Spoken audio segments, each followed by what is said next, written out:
चलाए या तो नई चुनी हुई सरकार भी चलाए, लेकिन दिल्ली का एग्जाम्पल लोगों ने देखा है। पर ये तो लगता है पौडीचेरी से भी कमजोर सरकार जम्मू कश्मीर में आएगी। जैसे कहते हैं ना, कोई म्यूनिसिपालिटी बन गई हो और उसके छुटमुट काम उसको दिए गए हो, ऐसी परिस्थिति ये एलजी के द्वारा लाना चाहते हैं। जब इंडिपेंडेंस की लड़ाई चल रही थी, अंग्रेज इसी तरह रूल करते थे और उसी तरह लोकल गवर्नमेंट लाने के लिए उस टाइम पे भी चुनाव 1932 में हुए थे, लेकिन उन सरकारों को कोई पावर ही नहीं था, कहे जाने के लिए तो सरकारें थी। उसी तरह अंग्रेजों की तरह मुझे लगता है कि इंडिपेंडेंट इंडिया में आज जम्मू कश्मीर में ऐसे हालात हो रहे हैं। आपने देखा होगा कि मिनिस्ट्री ऑफ होम अफेयर्स के द्वारा सीएम के पावर्स को काट दिया। सीएम तो जनता से आएगा, इलेक्टेड मेंबर कहां से आएगा? जम्मू कश्मीर की जनता चुनेगी। तो जम्मू कश्मीर की जनता को पावर देने के बजाय उनके पावर छीन लिए गए हैं, स्टेटहुड छीन लिया गया है। और ये टेररिस्ट एक्टिविटी को रोकने का और ये ठीक नॉर्मलसी चलाने का और यहाँ लोगों के सवालों का जवाब, चाहे बेरोजगारी हो, चाहे टैक्स स्ट्रक्चर हो या कोई कामकाज हो, महंगाई हो, वो elected peoples government only can do. Statehood होगा तो ही ये ठीक से हो पाएगा। एक ही सॉल्यूशन है कि स्टेटहुड आए, और मुझे लगता है धीरे धीरे जम्मू कश्मीर की जनता इस बारे में सीरियसली सोच रही है। ये लड़ाई अब स्टेटहुड के बारे में है, वो होगी चाहे चुनाव के बारे में, पर जनता का रुझान होगा वो स्टेटहुड कौन लाता है। सब मिल के लाते हैं, डेमोक्रेटिक फोर्सेस, सेक्युलर फोर्सेस कैसे मिल के लाते हैं, इसके बारे में होगा। बाकी जो हालात कर दिए हैं चीफ मिनिस्टर या मिनिस्टर ऑफ काउंसिल, वो न ट्रांसफर कर सकेंगे, न अपॉइंटमेंट एडवोकेट जनरल की या कोई फोरेंसिक लेबोरेटरी या फाइनेंशियल पावर, कुछ नहीं होगा। तो ये चुनाव किस काम का? और वायदे तो बड़े बड़े किए थे, पार्लियामेंट में किए थे, सुप्रीम कोर्ट में किए थे, यहाँ चुनाव में आए थे तब भी किए थे, और प्राइम मिनिस्टर ने किए थे खुद ने, बाकी लोगों ने किए थे कि हम यहाँ स्टेटहुड बहाल करेंगे और जम्मू कश्मीर की जनता को हम खुश रखेंगे, आबादी आएगी। हमने जो कुछ भी डिसीजन लिया है 2014 के बाद, उसके बाद यहाँ के लोगों का फायदा होगा।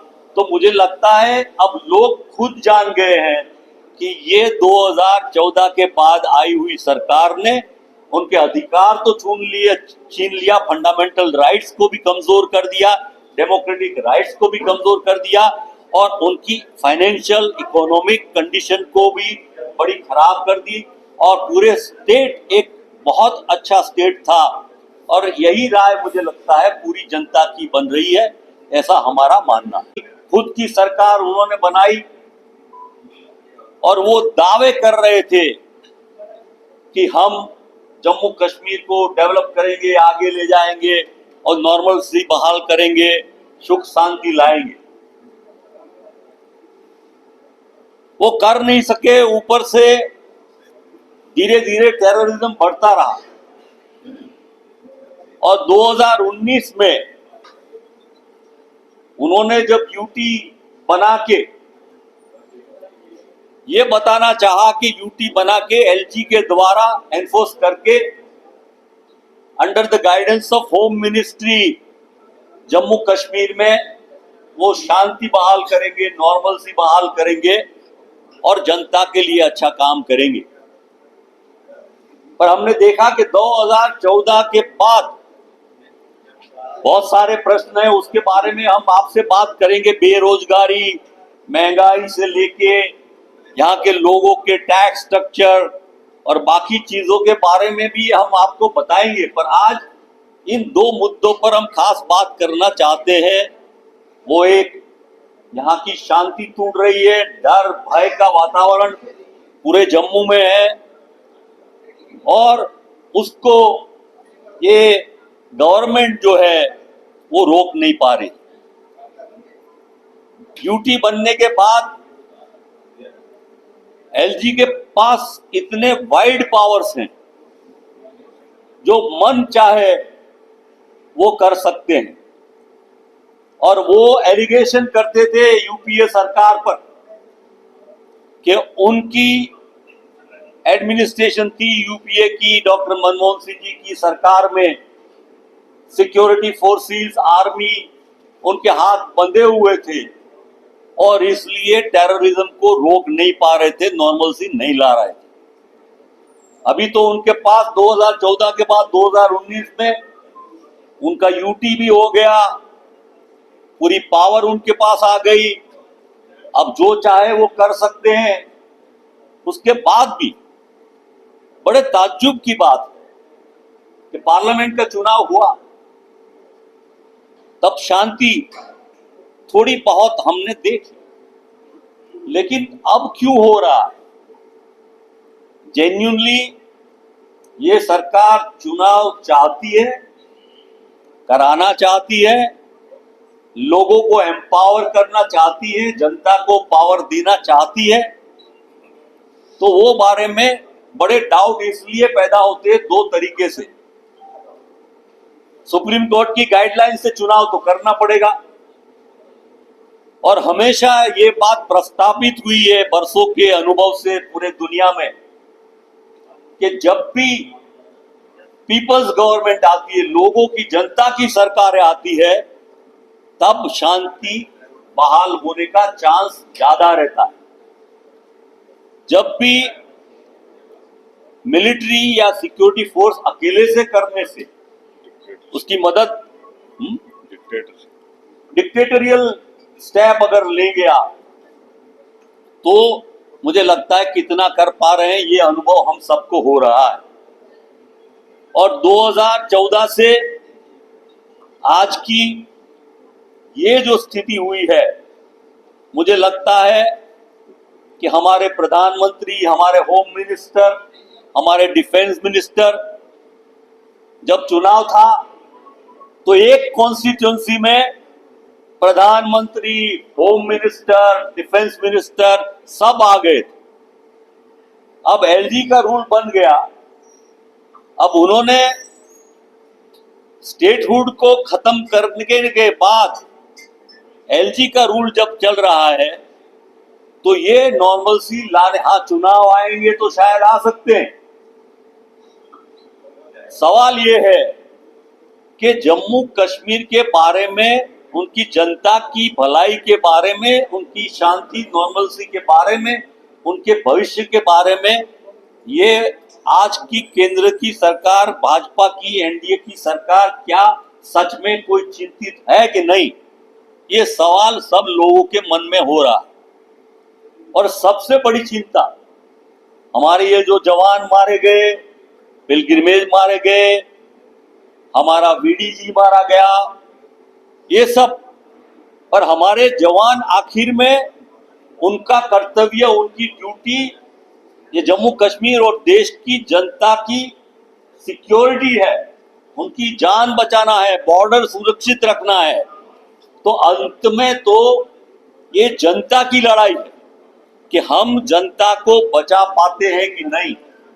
और जिस तरह के अटैक का भय आज पैदा हुआ है, मुझे लगता है कि पूरी जम्मू और कश्मीर की जनता भी इसमें बड़ी चिंतित हो गई है।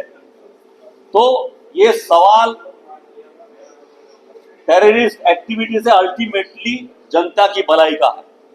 इसके बारे में कांग्रेस पार्टी चिंतित है, इसलिए हम इसके बारे में पूरा संकलन करके, इसके बारे में हमारी लीडरशिप, हमारे राहुल जी, हमारे कांग्रेस अध्यक्ष, हमारी स्टेट लीडरशिप इसके बारे में चिंता के साथ सरकार से अपील करती है कि जल्द से जल्द ये एक्टिविटी को खत्म करे और खत्म करके शांति बहाल करे और चुनाव के लिए ठीक ठाक परिस्थिति ऊभी करे। अब दूसरा जो इश्यू है, ये इश्यू है कि सरकार ने जम्मू कश्मीर रीऑर्गेनाइजेशन एक्ट के द्वारा हालात ऐसे कर दिए हैं कि जम्मू कश्मीर में चुनाव हो, डिलिमिटेशन किया, 90 सीट्स तय हुई, 5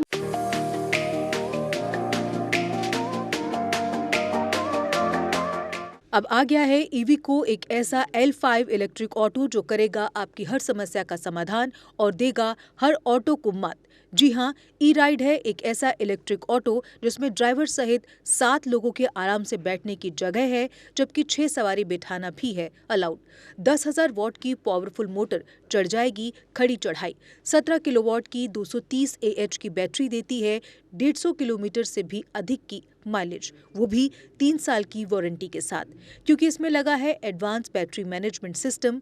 जबकि बैटरी चार्ज करने के लिए है एक इजी होम चार्जर। उबड़ खाबड़ सड़कों के लिए मजबूत शॉकर, सस्पेंशन व बड़े टायर। चोरी से बचाव के लिए इसमें लगा है GPS सिस्टम, डिजिटल डिस्प्ले, मजबूत मेटल बॉडी के साथ। मैदानी इलाकों में चलने के लिए है इको मोड, जबकि पहाड़ी इलाकों में चलने के लिए है पावर मोड। ई राइड में है चमकदार इंडिकेटर और तेज रोशनी की हेडलाइट। इसमें आपको मिलेगा inbuilt mobile charger, fire instrument, first aid kit और दमदार ब्रेकिंग सिस्टम भी। यानी अब सभी इलेक्ट्रिक ऑटो से ई राइड है सबसे अधिक दमदार व पावरफुल, और ये मात्र पैसेंजर में ही नहीं बल्कि कार्गो में भी उपलब्ध है, वो भी अधिक स्पेस के साथ, जिसे कहा जाता है छोटा हाथी। तो देर किस बात की, आज ही आएं और ले टेस्ट राइड। हमारा पता है Jammu HEVs private limited, yard number 6, plot number 37, transport Nagar, main street, Jammu. Mobile number 9780868883, 9070770000। Jammu Kashmir की खबरों के लिए जुड़े रहिए JK अपडेट के साथ।